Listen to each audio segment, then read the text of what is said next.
மாநில அரசால் வழங்கப்படும் மத சிறுபான்மையினர் கல்வி நிறுவனம் என்ற அந்தஸ்து சான்றிதழ் இனி நிரந்தரமானதாக வழங்கப்படும் என முதலமைச்சர் மு.க.ஸ்டாலின் அறிவித்துள்ளார். சென்னை தலைமைச் செயலகத்தில் சிறுபான்மையினர் நலன் குறித்த ஆலோசனைக் கூட்டம் அவரது தலைமையில் நடைபெற்றது. இதில் பேசிய ஸ்டாலின், சிறுபான்மையினரின் நலன்களை பாதுகாப்பதிலும் அவர்களது சமூக பொருளாதார நிலையை மேம்படுத்துவதிலும் திராவிட மாடல் அரசு கவனமாக உள்ளதாக கூறினார். சிறுபான்மையினருக்கு திமுக அரசு நிறைவேற்றியுள்ள நலத்திட்டங்களையும் சலுகைகளையும் பட்டியலிட்ட அவர், அரசு எடுக்கவுள்ள நடவடிக்கைகளையும் கோடிட்டு காட்டினார். உபதேசியர்கள் நல வாரியத்தில் உறுப்பினர்கள் பதிவு செய்வதற்கான நிபந்தனைகள் தளர்வு செய்யப்பட்டு இம்மாத இறுதிக்குள் அது தொடங்கப்படும் என்று ஸ்டாலின் கூறினார். மத சிறுபான்மையினர் கல்வி நிறுவன அந்தஸ்து சான்றிதழ் பெறுவதற்கான இணையதளம் இந்த மாதத்துக்குள் நடைமுறைக்கு கொண்டுவரப்படும் என்றும், கிறிஸ்தவ கல்லறைகளில் மீண்டும் ஒரு உடலை அடக்கம் செய்ய தற்போதுள்ள விதிமுறைகள் தளர்த்தப்படும் என்றும் அவர் தெரிவித்தார்.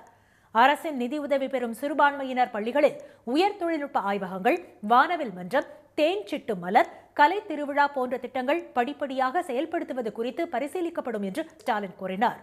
அரசு நிதி உதவி பெறும் சிறுபான்மையினர் பள்ளிகளில் 6 முதல் 12ஆம் வகுப்பு வரை தமிழ் வழியில் பயின்ற மாணவிகளுக்கு புதுமை பெண் திட்டத்தின் கீழ் உதவித்தொகை வழங்க நடவடிக்கை எடுக்கப்படும் என்றும் அவர் தெரிவித்தார்.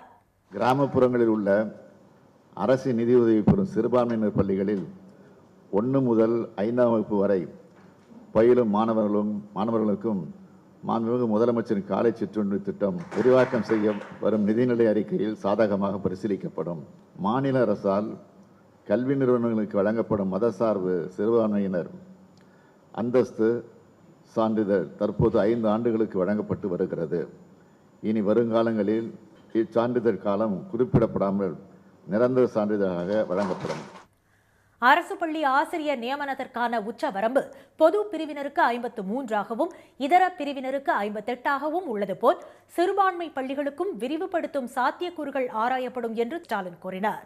உடனுக்குடன் செய்திகளை தெரிந்து கொள்ள சன் நியூஸ் பெல் ஐகானை கிளிக் பண்ணுங்க.